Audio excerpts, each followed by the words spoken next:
Hello everyone, I'm jbriceno and today I'm going to explain to you step by step the process to buy a property in a smart and safe way in the Dominican Republic.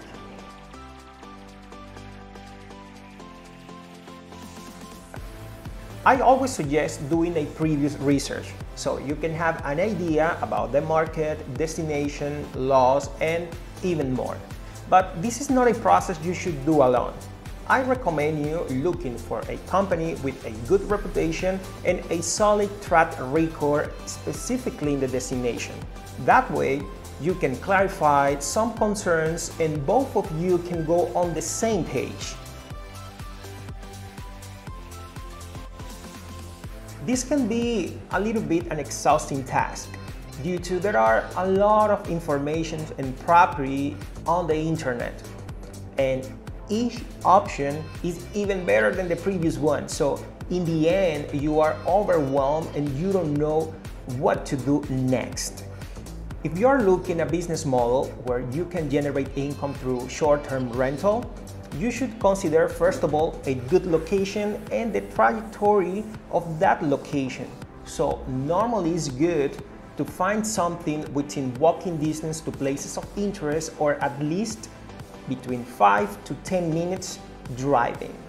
Now, if you are looking to spend long period of time or even start a new life here, I suggest you to focus on places where you would like to be part of, or places that you are frequently visiting, accordingly to all these things that you like to do. But at least you should have between 3 to 5 options on your table so you can compare between locations, designs, values, and other criteria.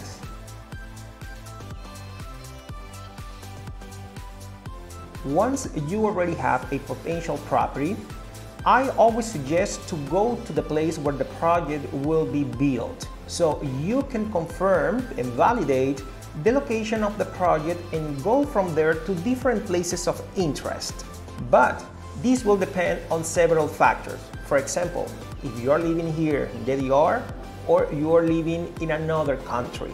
If you are living here in the DR, you should schedule a property tour and you can go to the place, visit the location, take a look at what type of target are visiting that area, and for sure, go to different places of interest.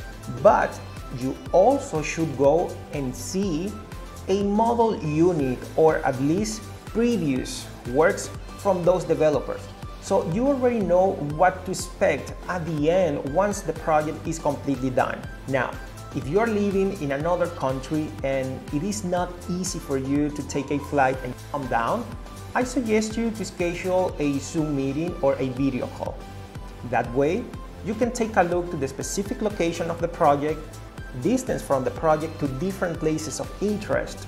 Take a look at videos about a model unit or previous work from the developers, but for sure also get to know a little bit more about who's behind of the project, which is very, very important.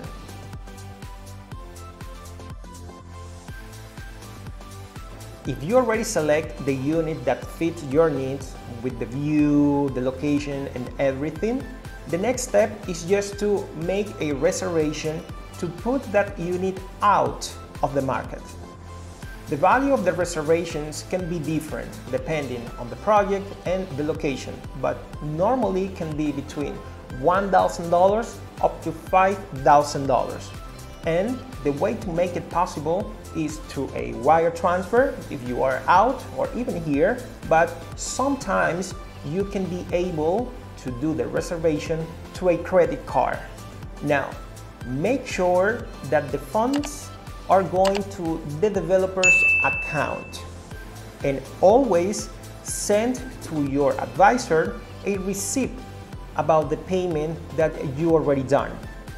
So once the developers take a look, the funds arrive to their account, they should make a receipt of confirmation and send it back to you. So you will have a register about all your payments and the developers too. Now is the right moment to hire a lawyer, as all investments. But this person should be a real estate attorney with a well-known firm, and much better if that person lives in the place where you will invest and that actually knows the business in that area. For sure, it will be easier for you and even for that person just to negotiate or clarify, take a look to something. Now, this attorney will start doing a due diligence. Basically, this person will confirm that everything with this company is legitimate. Also, will clarify with you any clause or anything that you should know in the legal aspect. So for sure, this person will be with you from early in the beginning until the end of this investment. Once the due diligence is completely done and you are okay with all the terms and clauses, it is the time to sign the promise of sale and proceed with the initial investment that actually is the down payment.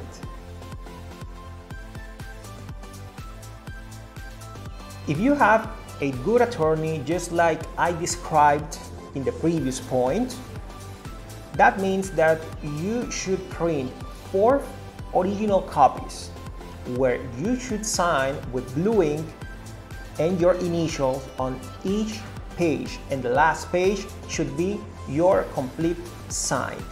So once everything is done, you should send the 4 original copies already signed through FedEx. So once the developers receive the agreements or promise of sale, they will go and notarize this promise of sale. This could take between 1 or 2 weeks. So once the promise of sale is already signed through all the parties, already notarized, you have 2 ways to pick it up. The first one is the developers can send the promise of sale through FedEx to you. And the second one is just to come down to the country, pick it up by yourself, and you can take advantage of that time just to visit the project, visit the developers, or clarify any doubt you might have.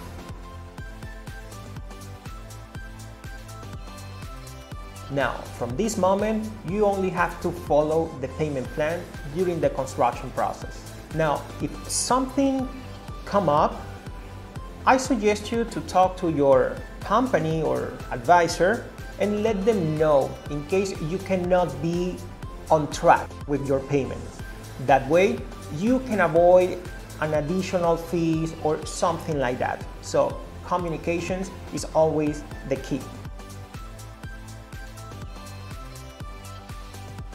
So once the delivery date arrives, you should do the last payment and also sign the last agreement.